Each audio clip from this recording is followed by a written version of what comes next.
And he was once one of Boris Johnson's close confidants, studying elbow to elbow with him at Oxford and writing alongside him at The Spectator.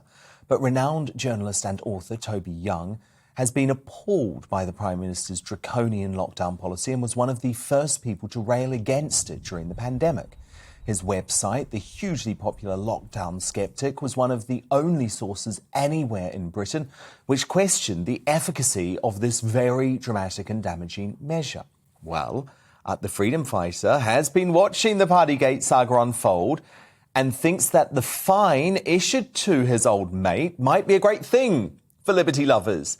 It proves that the barbaric rules were impossible to follow even to those who made them, and ensures that we can never be locked down again. And Toby joins me now. Toby, it was fascinating, actually. Earlier today, I wanted to speak to the folk who, throughout the pandemic, I became very close to. I would describe us as, the anti-lockdown crew, the people who question this right from day dot. And weirdly, Toby, the vast majority of them do not want Boris Johnson to resign. They despised his lockdown policy, but they think the best thing for the country in order to move on from COVID is to keep Boris at number 10. And that's your theory too, isn't it? It is. I mean, for several reasons. I think the first and most important reason is that because Boris has now been caught bang to rights, refusing to comply with the lockdown rules, it makes it politically impossible for him to ask the rest of us to comply with those rules again. He would just look like such a screaming hypocrite if he tried to put the country back into lockdown, if he imposed any more lockdown restrictions.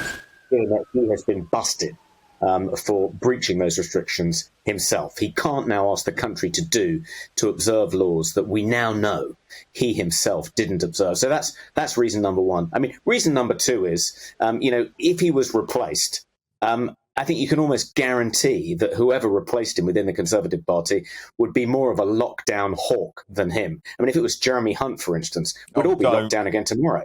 I can't cope with that thought.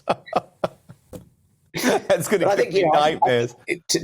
To give Boris some credit as well, Dan, he did lift all the restrictions on July 19th of last year, Freedom Day, in spite of being warned by all the usual doom mongers that it would produce a kind of apocalyptic level of infections and hospitalizations and deaths. He ignored those warnings, quite rightly, as it turned out, and stuck to his guns.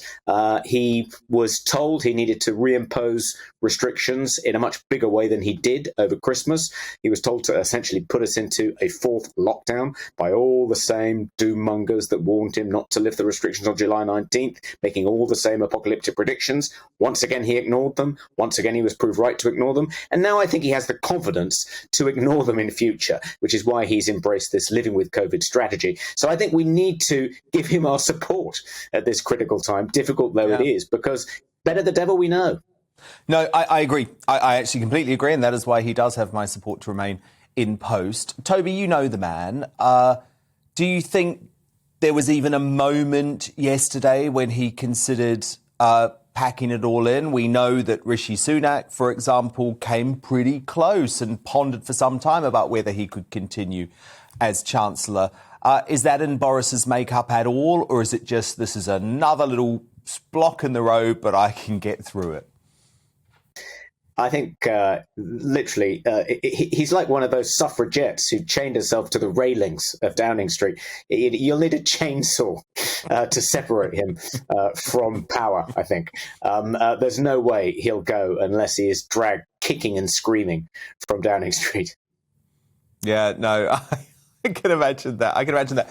Toby, there was a disappointing moment, though, in GBNews' exclusive interview with Boris Johnson on Saturday when he sat down with his anti-lockdown MPs, who also present a very good show here on this channel, Esther McVeigh and Philip Davies, because he made it pretty clear that full national lockdowns do remain part of the public health playbook for the UK. So I'm with you that we have to keep Boris there, but how do we get him to realise that lockdowns are a catastrophic policy that shouldn't even be considered ever again?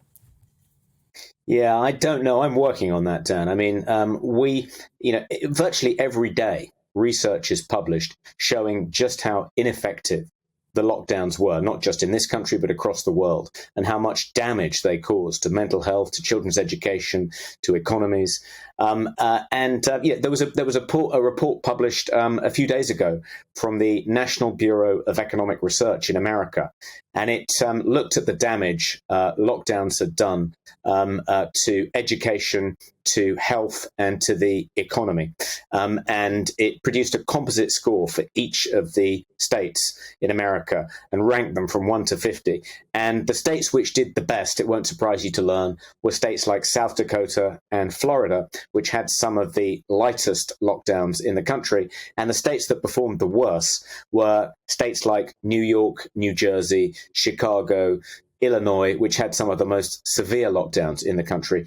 And even comparing COVID mortality, if you look at the COVID mortality, the number of people who died of COVID per 100,000 in California, which had one of the most severe lockdowns, and Florida, which had one of the least severe, their COVID mortality per 100,000 was almost identical. And there was no pattern, no correlation between the severity of the lockdown and COVID mortality, neither positive nor negative. Boris no signal. to look at these stats and listen to his old mate, Toby Young. Great to chat.